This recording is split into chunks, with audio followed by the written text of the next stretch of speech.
حسین حسین کی سزا آ رہی ہے، دنیا کے ہر مقام سے حسین حسین کی سزا آ رہی ہے۔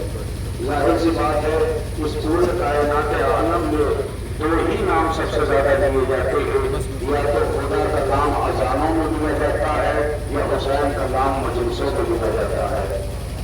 یعنی اگر یہ کہہ دیا جائے تو مبالغہ نہیں ہوگا، اس لیے کہ دین کو بچانا اور شریعت کی محافظت کرنا اور قرآن کو حفاظت دینے کے ساتھ ساتھ کربلا کے روز عاشور کے بعد ہر جگہ سے حسین حسین کی سزائے ہونا اس بات کی دلیل ہے کہ کربلا سے پہلے چاہے پہچان کچھ بھی نہیں ہو، مگر بعد کربلا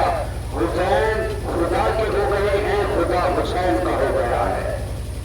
یہ عجیب اتفاق نہیں ہے تو اور کیا ہے؟ آپ دیکھیے کہ مجلس امام حسین میں دور دراز سے آنے والے لوگ اور شرکت کرنے والا مجمع تاریخ انسانیت کی مثال پیش کرتا ہے۔ مجلس امام حسین سے تبرک بانٹا جاتا ہے اور تبرک کا سلسلہ یہ ہے کہ تبرک دروازے سے بڑھتا ہے، تبرک دروازے سے بچتا ہے، یعنی بارگاہ امام بارگاہ کے دروازے سے تبرک کا بچنا اس بات کی دلیل ہے کہ حسین نے پہلے ہی دن اپنے گھر بلا کر یہ طے کر دیا کہ ہم کسی بھی مہمان کو خالی ہاتھ جانے نہیں دیتے۔ ہمارے ہاں فرشتہ آیا تھا فطرت تو پھل لے کر چلا گیا، ہمارے ہاں راہب آیا تھا کسر لے کر چلا گیا، ہمارے ہاں لاسٹ وقت میں موت کے دہانے پر ہم تھے مگر وہ آیا تو مقدر لے کر چلا گیا۔ آپ نے غور نہیں کیا ابھی تو، ورنہ میں تو بالکل کھل کر آپ کے سامنے فضیلت کا گوشہ رکھ چکا ہوں۔ فطرت فرشتہ ہے، قوم میں الگ ہے، راہب عیسائی ہے، قوم میں الگ ہے، وہ مسلمان ہے، قوم میں الگ ہے۔ یعنی تینوں قوم والوں کو حسین نے دے کر یہ بتا دیا کہ جو ایک قوم کو دے وہ ایک مذہبی کہلاتا ہے، مگر جو ہر قوم کو دے وہ پوری انسانیت کے لیے ہمدرد کہلاتا ہے۔ یہ بلند ترین سماپنا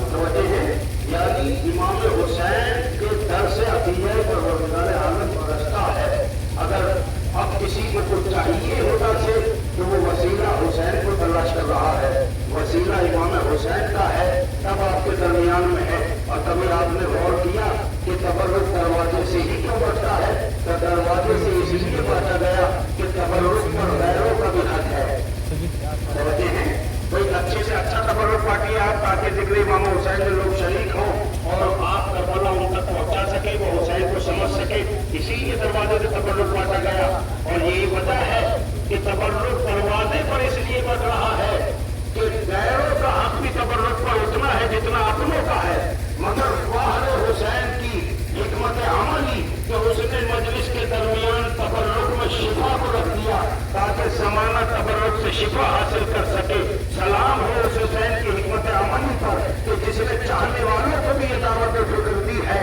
کہ جب دروازے سے غیروں کو اتنا دے رہے ہیں تو اندر آئے ہوئے اپنوں کو کتنا ہم عطا کریں گے۔ جسمانی تبرک بانٹنا اور ہے، روحانی تبرک دینا اور ہے۔ لہذا یہ مجلس حسین جسموں کو بھی پروان چڑھاتی ہے اور یہ روحوں کو بھی پروان چڑھاتی ہے۔ اور اس سے زیادہ مجھے زحمت سماعت آپ لوگوں کو نہیں دینی ہے، بس میں تمام کر رہا ہوں۔ عزیزانو، آج شب عاشور آ گئی ہے، آج شب عاشور آ گئی ہے اور شب عاشور کا کارنامہ یہ ہے کہ آپ اپنے گھروں سے نکل کر حسین کے گھروں میں داخل ہو گئے ہیں۔ اپنے گھروں سے نکل کر حسین کے گھر میں آنا اس بات کا وعدہ ہے کہ حسین کل اگر ہم آپ کے ساتھ ہوتے تو ساتھ میں جانے ساری کرتے تھے، اس لیے کہ اب ہمارے گھر میں وہ رونق نہیں ہے مولا جو تیرے گھر کی طرف ہماری آس لگی ہوئی ہے۔ آپ جانتے ہیں کہ اس رات کا کارنامہ کیا ہے؟ اس رات لیلا آخری بار اکبر کو دیکھ رہی ہے، اس رات میں آخری مرتبہ قاسم کو دیکھا جا رہا ہے۔ جزاک مجھے گھمانا چاہا خدا تمہیں کوئی کم نہ سوائے ہمیں آل محمد کے چند جملے مجھ سے سنا اور رحمت مجلس تمام ہے۔ ابھی اس کے بعد آپ علم مبارک ہے حضرت عباس کی زیارت کریں گے۔ آپ جانتے ہیں یہ علم کس کا علم ہے؟ یہ علم جب تک خیام حسینی میں بلند رہا، مومنوں جانتے ہو کہ بچوں کی آج سلامت رہی، بیویاں سلامت رہی، مگر جب یہ علمدار سج کر مختم کی طرف جانے لگا تو جناب زینب نے بیویوں